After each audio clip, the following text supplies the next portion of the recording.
தமிழகத்தில் மீண்டும் தலையெடுக்கும் டெங்கு காய்ச்சல்.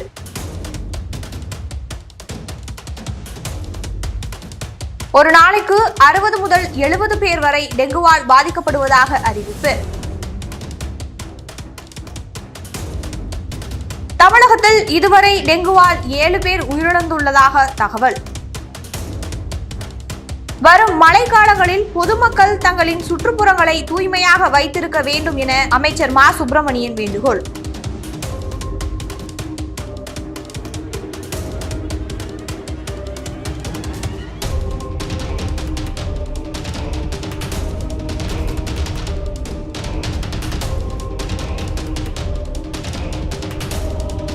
தமிழகத்தில் மீண்டும் டெங்கு காய்ச்சல் அதிகரித்து வரும் நிலையில் மக்கள் தங்களை சுற்றியுள்ள பகுதிகளை சுத்தமாக வைத்துக் கொள்ள வேண்டும் என மக்கள் நல்வாழ்வுத்துறை அமைச்சர் மா சுப்பிரமணியன் தெரிவித்துள்ளார். தமிழகத்தில் சமீப காலமாக பருவநிலை மாற்றம் காரணமாக காய்ச்சல் பாதிப்பானது அதிகரித்து வரும் நிலையில் தற்போது மழையின் காரணமாக டெங்கு பாதிப்புகள் மீண்டும் அதிகரித்து தொடங்கியுள்ளன. டெங்கு காய்ச்சலால் தினமும் 60 முதல் 70 பேர் வரை பாதிக்கப்பட்டு வருகின்றன. அத்துடன் டெங்கு பாதித்தவர்களில் இதுவரை 7 பேர் உயிரிழந்துள்ளதாக கூறப்பட்டுள்ளது. பருவநிலை மாற்றத்தால் தமிழகத்தில் மழை பொழிந்து வருவதால் டெங்கு காய்ச்சலை பரப்பும் ஏடிஎஸ் எஜிப்டை வகை கொசுக்கள் அதிக அளவில் உற்பத்தியாகி நோய்களை பரப்பி வருகின்றன. இதன் காரணமாக டெங்கு காய்ச்சல் பாதிப்பு மாநிலம் முழுவதும் தீவிரமடைந்துள்ளது. ஏற்கனவே இன்ஃபுளுன்சா வகை காய்ச்சல் அதிகரித்து அதன் தரப்பு மக்களையும் பாதித்து வரும் நிலையில் டெங்கு பாதிப்பும் அதிகமாகி வருவது மக்களிடையே அச்சத்தை ஏற்படுத்தியுள்ளது. இந்நிலையில் வடகிழக்கு பருவமழை முன்னேற்பாடுகள் பணிகள் குறித்து சேவை துறைகளுடன் ஆலோசனை கூட்டமானது ஓமந்தூரார் அரசு மருத்துவமனையில் நேற்று நடந்தது.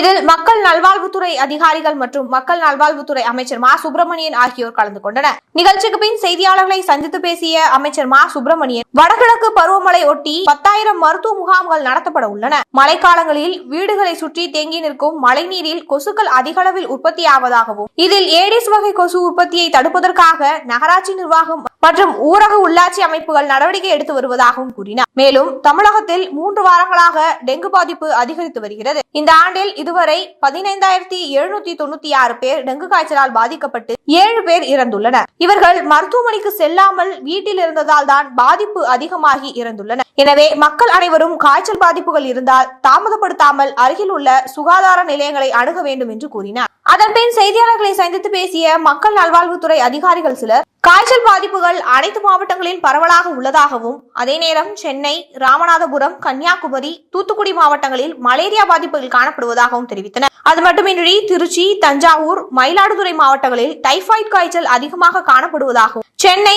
திருச்சி, விழுப்புரம், செங்கல்பட்டு, திருப்பத்தூர், ஈரோடு, தஞ்சாவூர், கோவை, நாமக்கல் மாவட்டங்களில் கடந்த 10 நாட்களாக காய்ச்சலால் பாதிக்கப்பட்டு மருத்துவமனையில் உள்நோயாளிகள் அனுமதிக்கப்படுவோர் எண்ணிக்கை தொடர்ந்து அதிகரித்து வருவதாகவும் தெரிவித்தனர். இதனைத் தொடர்ந்து தஞ்சாவூரிலும் மாவட்ட நிர்வாகம் சார்பாக டெங்கு விழிப்புணர்வு நிகழ்ச்சி ஏற்பாடு செய்யப்பட்டிருந்தது. இதில் கலந்து கொண்டு பேசிய மாவட்ட ஆட்சியர் பருவமழை தொடங்க இருப்பதால் மழைக்காலங்களில் கொசுக்கள் உற்பத்தியாகி அதன் மூலம் ஏற்படும் டெங்கு, மலேரியா நோய்களை கட்டுப்படுத்தும் விதமாகவும் டெங்கு காய்ச்சல் பொதுமக்களுக்கு வராமல் பார்த்துக் கொள்வதற்கான வழிமுறைகளை பின்பற்ற வேண்டும் எனவும் அறிவுரை வழங்கினார்.